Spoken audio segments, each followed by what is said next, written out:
Bismillahirrahmanirrahim. Surga yang dalam bahasa Arab disebut Al-Jannah diambil dari ungkapan Al-Hadikah, zatusi sajar, kebun atau taman yang terdiri dari bermacam bagai perpohonan.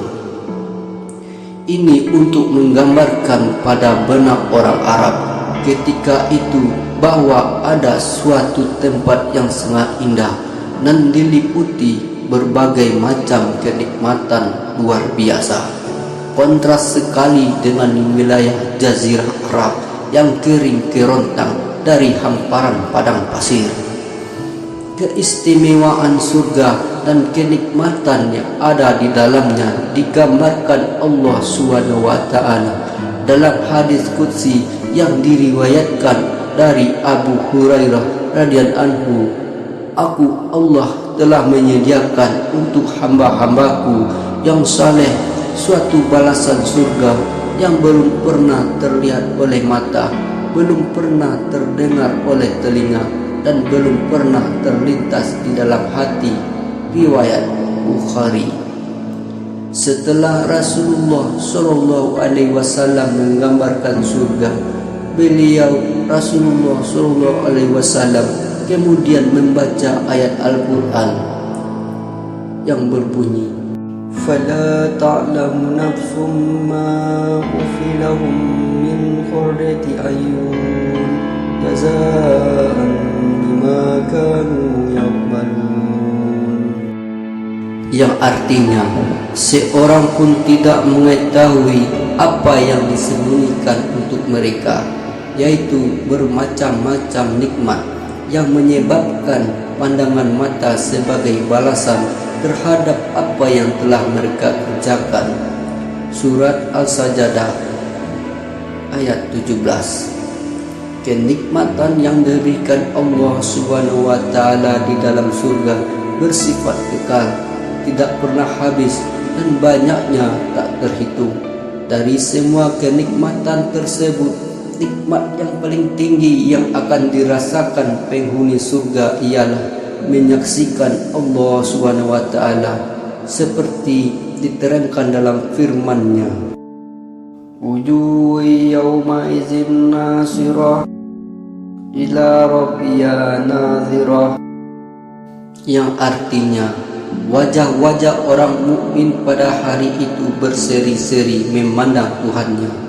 Surat Al-Qiyamah ayat 22-23.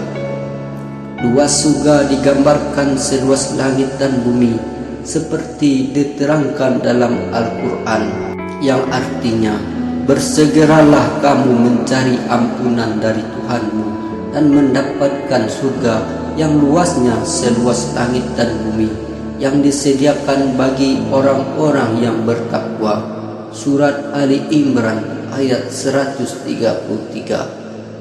Disebutkan pula di dalamnya mengalir sungai-sungai yang bermacam-macam diberi nama sesuai dengan keadaan dan sifat airnya. Ada sungai air jernih, yaitu airnya selalu dalam keadaan jernih, tidak berubah rasa dan baunya. Ada pula sungai susu, karena airnya terdiri dari air susu yang juga tidak berubah rasanya. Kemudian ada sungai arak, khamar, yaitu airnya terdiri dari khamar yang sangat lezat rasanya, tapi tidak memabukkan. Selanjutnya ada pula sungai madu yang airnya terdiri dari madu yang disaring. Surat Muhammad ayat 15. Perhiasan yang diberikan kepada penghuni surga terdiri dari emas, mutiara, serta pakaian yang terbuat dari sutra. Surat Fatir ayat 33. Baik sutra yang halus, tipis maupun tebal. Surat Al-Dukhan ayat 53.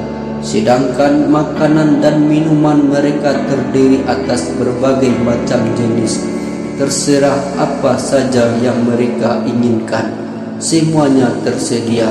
Surat Az-Zukhruf ayat 71. Penduduk surga atau mereka yang akan memasukinya disebut dengan Ahlul Jannah atau Ashabul Jannah.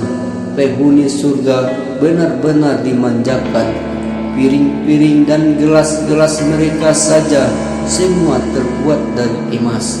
Di samping peralatan dari emas, ada pula peralatan yang terbuat dari perak dan kristal. Surat Al-Insan ayat 15. Di samping itu, penghuni surga dilayani pelayan-pelayan muda bagaikan mutiara yang bertaburan dengan pakaian sutra yang sangat indah dan menyedapkan pandangan mata. Mereka tetap tinggal muda dan tidak pernah berubah menjadi tua. Surat Al-Insan ayat 19-21. Di dalam surga juga tidak ada lagi permusuhan, tidak ada perasaan dengki antar sesama penghuninya. Hidup mereka rukun dan damai, bagaikan saudara-saudara kandung. Mereka tidak pernah merasa penat, lelah atau letih. Surat Al-Hijr ayat 45-48. Penduduk surga juga tidak pernah melakukan perkataan dusta, omong kosong, apalagi yang bersifat dosa. Seluruh yang keluar dari lisan mereka hanyalah perkataan kedamaian dan kebaikan. Surat Al-Waqiah ayat 55-26. Di samping itu, penduduk surga juga tidak pernah mengenal adanya usia tua dan muda. Umur para penghuninya sebaya dan tidak pernah bertambah tua. Semua mereka dalam keadaan sehat dan tidak pernah dihinggapi penyakit. Itulah gambaran surga menurut Al-Quran. Semoga video ini bermanfaat dan terima kasih.